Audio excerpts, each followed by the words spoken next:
You're watching You're watching You're watching West Hartford Community Television. Community Television. For the community. for the community. By the community. and it's a wrap.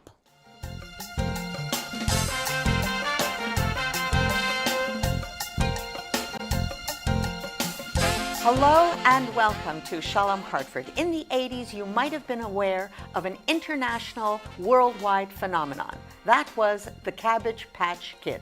The Cabbage Patch Kid was produced by a company in Hartford. The name, Coleco. What you might not have known is that Coleco was originally the Connecticut Leather Company.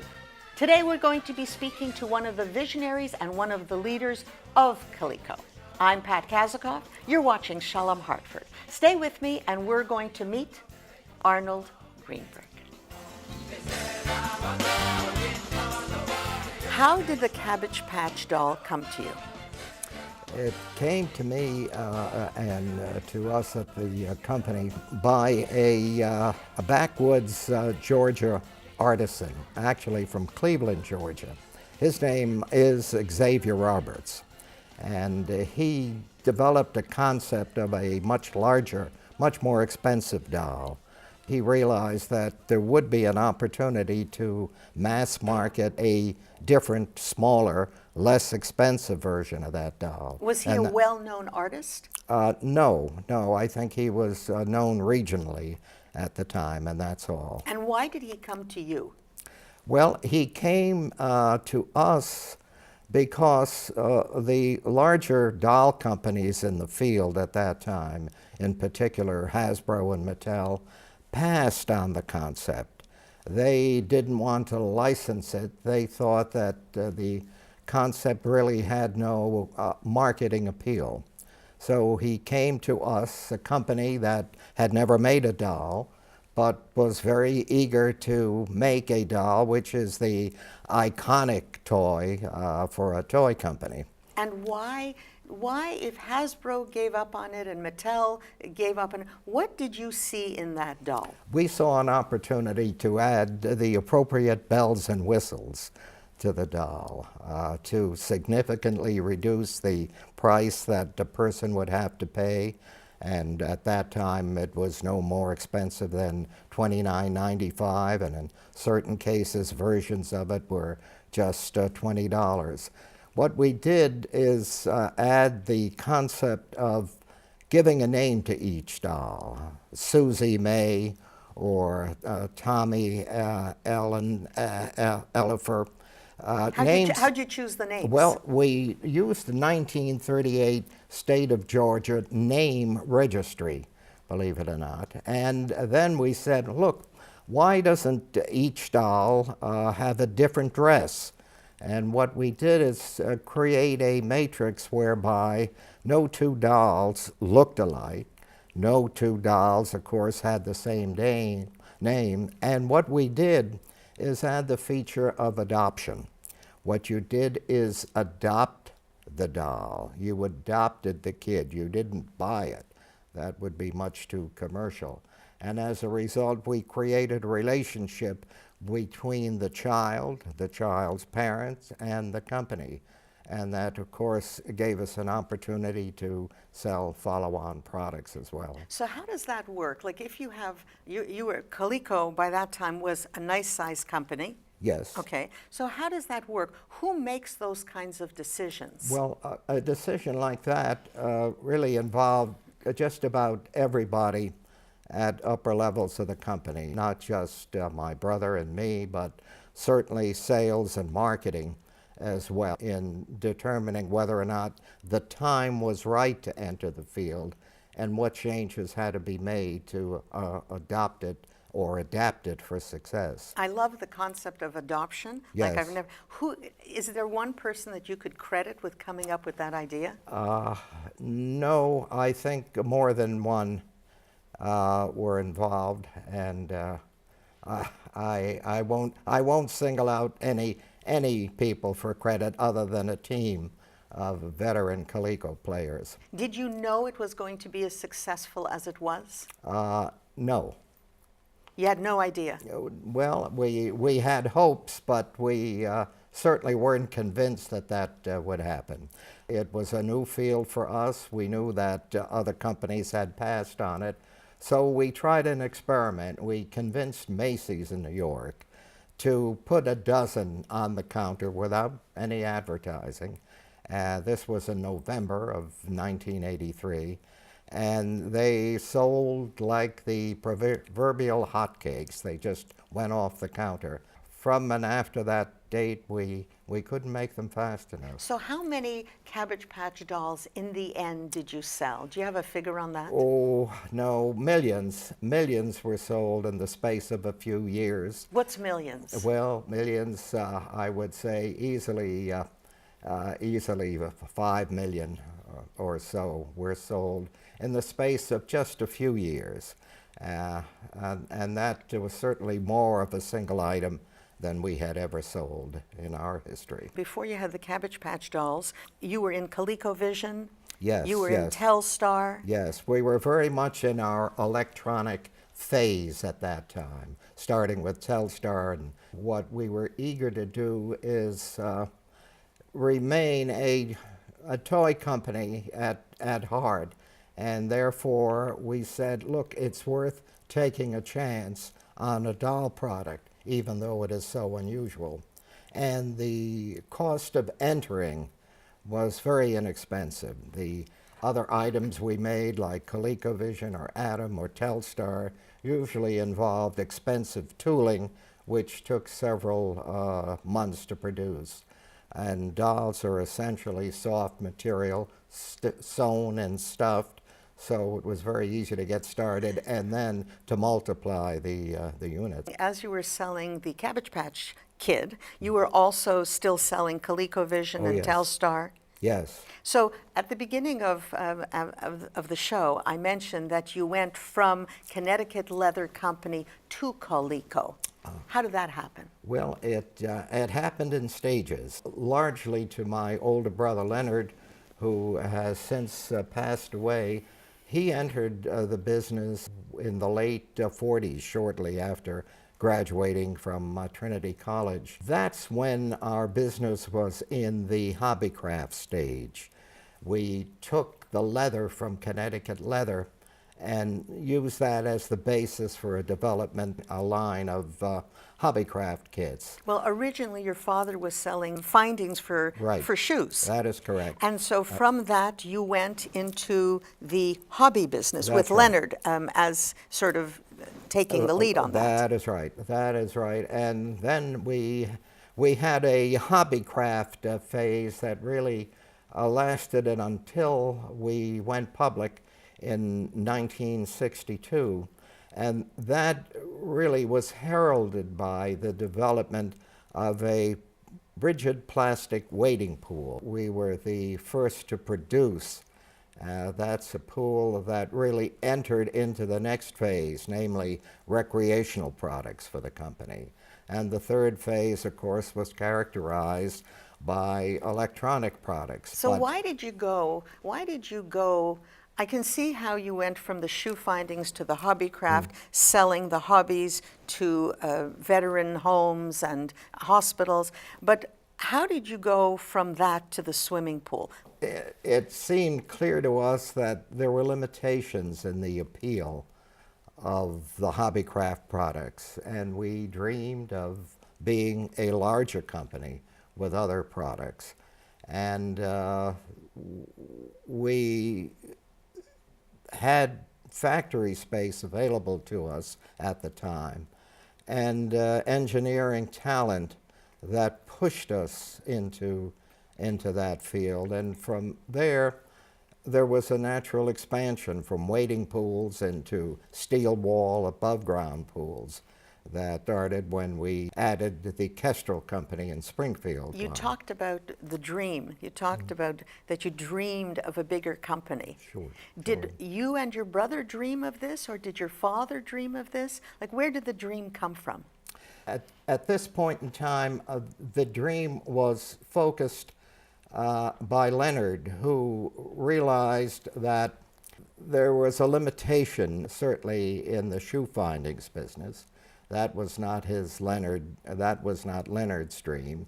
He certainly was much more interested in the development of a product that could be manufactured and sold in larger quantities. Was Leonard an engineer by training? Oh, yes, yes. Leonard loved nothing better than a factory and was very, very important to the factory-intensive product lines that we developed over the years. So then how do you come into this? Well, I come in as a little brother who went on to law school and was able to take the company public at a very early stage, when indeed we were doing no more than $2 million worth of business, and hopefully bringing with it a feeling for the market and for opportunities, finance, communication. So the little brother, Yes. i.e. you, Yes. was a lawyer? Yes, as a matter of fact, I practiced law briefly with a local firm, and my largest client was Coleco. And the demands of a growing company were such in the 60s that I really had to give up practice and join the company full-time, first as counsel, but very quickly being involved in all other aspects. So you were the lawyer who took the company public? Yes, with the aid of a local firm, Cooley and Company, a very great partner in the process. Now, what about? I'm interested in the dream, because you said like Leonard, he liked to be in the factory. He liked factory work, but you didn't have that. That wasn't who you were. That was not my major interest. Right. Factories were not. Right, and so you were more in the marketing. Marketing. Oh yes, yeah, marketing. Selling, communications, product development, scouting out what might be happening in terms of developing technologies, and that is what took us into electronics in the mid-70s. So the incentive to start the handheld electronics, the ColecoVision, Telstar, that came from you, would you say? Well, we all, like most major product changes, there's no one person involved.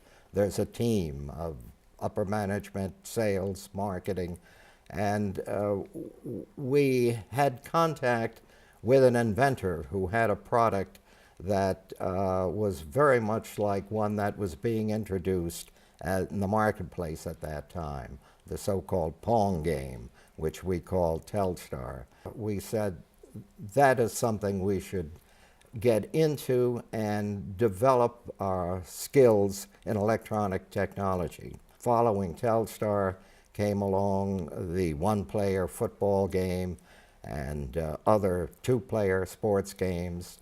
So when you look back at all these products, because there's a lot of them, do you have a product that you fell in love with? Was there something that you loved? Well, I suppose there are at least 2 or 3 I have to mention. The development of the wading pool was very important to close out the hobbycraft era of Coleco and introduce us into the recreational product era. Overlapping that, of course, came Telstar, one-player football games, and ColecoVision, which really heralded the electronic era. In between was the recreational products that, of course, overlapped with electronics. That's when we went into the above-ground swimming pool and recreational products. Is there one product that you fell in love with? Ultimately, that has to be the Cabbage Patch Kids. I have to confess having a favorite child, and that's because it gave the company worldwide recognition and brought, more importantly, worldwide joy to so many children and their parents in various languages. What was the largest amount of sales that you did in all those years you were in business? Did you have one year that, as the kids say, rocked? That was several years in the mid-'80s when our sales became very close to $750 million. That's a lot of money. Yeah, it's a lot of sales, a lot Lot of of money. sales, right, lot of work, right, lot of A lot of sales. work, right. Yeah, Right. yeah. So we go from incredible success in the mid '80s to the atom computer. Which also was a product of the early to mid '80s. Atom was introduced in '83. It's very interesting. At the same year that Cabbage Patch was introduced. Same year exactly? Same year, yes. So what happened? What happened with the atom computer? The Atom computer was an early stage home computer. Pioneers in the computing field very often wind up with arrows in the back, we find. We had competitors such as Mattel, Commodore, Atari, IBM Junior, all of which hadn't adequately solved the challenge of why do we need a home computer? Is it something more than a video game machine? And even more disturbing was the reality that debugging the software needed to find some practical use proved to be a challenge that none of us in the business proved to be up to. We realized that perhaps that piece of technology was a bridge too far for us, and we retreated from the home computer When you field. look back and you look at the chart, and the chart goes up, up, up, and then 1985 it starts to go down till 1988. What would you say, looking back, and now you have the benefit of looking back, what was the one thing that started to turn the tide? The most significant thing, I think, was the fact that the Atom experience, which was not successful financially, weakened our finances. And like most family businesses that grow, particularly in our industry, they tend to be undercapitalized. We relied heavily on going to the public marketplace when we needed more funds, and to a banking, and relied also on a banking consortium. We had planned a public offering in 1987, and we're victims of a major crash in the market. The percentage of crash was even greater than what we've experienced in this century. In the any of 2008? downdraft. Yes, oh yes. And that really disturbed our banking group as well. So the problem was simply that we could not continue to finance the company at the level that we had become. Now you have the benefit of looking back. What would you have done differently now? It's 20 years later, approximately. I think we perhaps let ourselves be, in part, a prisoner of our own creativity, and let ourselves expand without sufficient strength under us, without sufficient means, capital means, to finance further growth, particularly if certain products would become obsolete or no longer popular. We relied on the fact that the public marketplace for selling stock had always been there, and that the banking group was always there to finance expansion.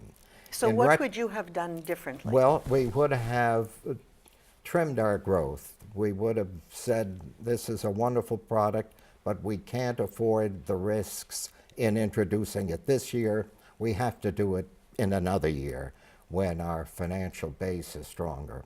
I suppose, to be more poetic about it, one might say our reach exceeded our grasp. And that's what... Could there have been a bit of hubris involved also? No, I don't think it was hubris. We were counting on the successful experience we had known for almost 20 years in the marketplace. We were able to make acquisitions and count on the public and private marketplaces for debt or stock purchase to finance what we were doing. But that came to an end quite suddenly. This is Shalom Hartford, and so we're a little Jew-centric here. Mm-hmm. Did being Jewish have any influence on how you conducted yourself, what your ideas were? Do you see anything that came from your Jewish background? Oh, yes, very much so. The Jewish background certainly as, first of all, lived by my father. My father was an immigrant, came here when he was 11, and he was a great believer in the American dream, in the promise of America, that if you worked hard, gave it your all, you could succeed. That if you were ambitious and took advantage of educational opportunities, you could rise without limit. And I think to a great extent, my older brother and I benefited from that instruction because we, like he, worked hard, took advantage of educational opportunities, and it enabled us to succeed and become believers in the promise of America. We saw it being realized in our own family. We're talking about you and a certain generation, but now it's 2018. Yes. Do you see a difference in how kids are today? Well, yes, of course. They take for granted things that we had to work for when we were younger. My brother and I were growing up in the 1930s and 40s, a terrible time economically, a worldwide depression, a terrible time for Jewish people. And the worst of those times are not over. There is ample anti-Semitism still in the world, but Jews have been able to come out of the closet in the United States. They can work for banks and insurance companies. They can become leaders of cultural institutions. My brother Leonard was one of the founders of Hillel at Trinity. And I have taken some leadership positions in the overall community, in particular the arts and education community. That's something of great interest to me. And the Jewishness, I think, has influenced very much the interest I've developed in organizations. I'm struck by the fact that as Jews we believe that we must do justice, love mercy, and walk humbly before God. We must help the stranger, we must help the impoverished, we must help God perfect the world. Is this a new philosophy now that you've reached a certain age? Or is this something that you carried with you from when you were young? Or did you just become aware of this? Oh, no. It started certainly when I was younger and has intensified as I got older and studied more and had a better understanding of what's happened historically in the world. Do you love being Jewish? Oh, I certainly do. You do? I certainly do. I think it very much informs what I do, my attitude, and how I react to things, both challenges, disappointments, and honors. You are a first generation born Yes, in yes. Hartford. And what do you think influenced you more, being Jewish or being first generation? That, I think, is impossible to separate. So many Jews of that era were first generation, not just in Hartford, but elsewhere. So they were imbued with some of the same DNA that comes from being very close to the boat that brought a parent or two over. We've been talking to Arnold Greenberg. He was the past president of Coleco. You heard Coleco developed the Cabbage Patch doll, ColecoVision, Telstar, the above-ground swimming pool, the atom computer. It's a long, long story, and I think it would be a great movie. What do you think? It is a very common Jewish story.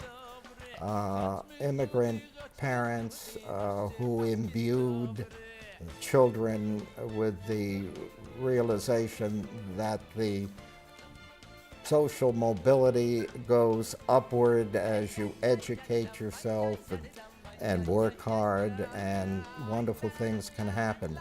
I'm delighted to say that there is nothing unique or unusual about our story. I might beg to differ. Arnold, thank you so much. Thank you. Thank you. Thank you.